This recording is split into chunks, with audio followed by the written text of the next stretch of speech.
Kaugnay po ng balitang yan, kumuha tayo ng update. Makapinin natin live sa pamamagitan ng telepono. Ang head ng MDRRMO ng Manao, Davao Oriental, si Ginoong Cesar Camingue. Sir Camingue, magandang hapon. Welcome sa QRT. Yes, maayong hapon. Good afternoon sa lahat ng listeners. Yes, hello. Sir, kamusta po ang kalagayan ninyo ngayon? As of now po, clear na yung sky. Maliit na lang ang clouds. Cloudy pa rin sa south portion. Yung missing, hindi pa na-retreat. Doon pa sa ongoing pa yung operation.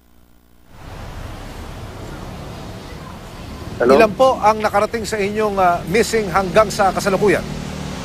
Dalawa. Na-recover na yung isang dead and then yung isa nakaligtas din, pati yung anak niya na isa. Yes. Yung sinasabi Hello? ninyong missing Mr. Camingue, nasang lugar po Yes. ito? Nasang bahagi po ng Manaya, Davao Oriental? Barangay San Ignacio po. Purok Magbuhos, Barangay San Ignacio. Ito ho ba yung mga nasa tabing ilog, mga nasa tabing dagat? Ano ho ang lokasyon ng mga naapektuhang lugar? Sa tabing ilog, creek po ito, na dead creek na po ito. Hindi na po ito walang tubig sa mga normal na mga panahon. Kagabi lang na malakas ang ulan, nagkaroon siya ng napakalakas na tubig na pumanod sa bahay ng pamilya. Mr. Camingue, ilang sityo o ilang barangay po ang naapektuhan ng flash flood na ito? Halos lahat po ng mga rivers na overflow, halos lahat po. And then yung mga low-lying, may mga flooded areas din. Then mga roads na unpassable din yung iba. Pero as of now, nagawa na namin ng paraan lahat yan. All are passable na. Kaninang umaga lang yan. Courtesy ng ating Honorable May mga Mayor, reported, Leño. yes. Sapat po ba ang relief goods para ho sa mga apektado nating mga kababayan?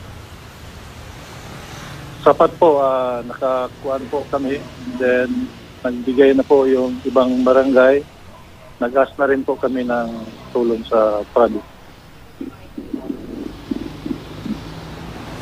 Mr. Camingue, ito ho ba ang unang pagkakataon na makaranas po ang mga taga-Manay ng ganyang klase ng sitwasyon?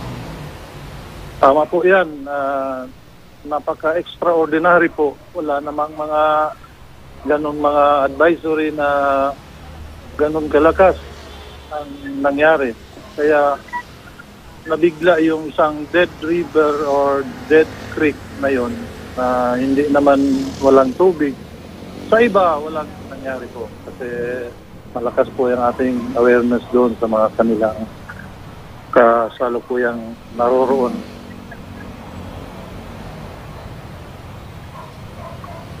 May naisubang imungkahi ang MDRRMO sa munisipyo para ho ma-relocate yung mga kababayan nating naapektuhan ng mga flash flood na yan? Yan po ang aming hilingin sa aming butihing mayor, si Antero Leñirang, para mabigyan po ng ating kasulukuyang programa saka sa ating probinsya para ma-relocate talaga itong mga hazard zone residents para sa sunod hindi na sila maging ganito. Sa inyong tansya, Mr. Camingue, mga ilan po ang bilang ng mga kababayan nating dapat ilipat ng permanente para humalayo sa anumang klase ng peligro? Napakarami po yan. As of now, itong area na ito, wala kasi ito sa hazard zone, kaya dead creek na siya. As of now, mga 2,000 siguro yung kailangan na i-relocate. More or less 2,000. Meron ho kayong yes.